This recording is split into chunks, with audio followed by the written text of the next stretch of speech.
हाय लोगोफोर जों दिनै मा नाममोनलाय सनाइरुपाइ हाग्रायाव बेरायनो फैदों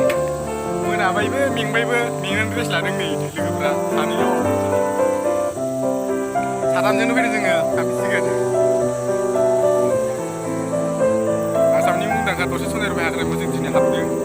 सिगां गोबावनि उनाव लकडाउन समाव बेरायनो मोना मानो मोना जोबोद बरिं मोननानै जों फैनाय जादों इसिम जागासिनो बिथांमोना फैनायजों बिस्कुट जादों बिस्कुट लाबोदों जों लामायाव माजा गंनै लाबोदोंमोन गैला इबो 150 थाखानि ओमफ्राय जोङो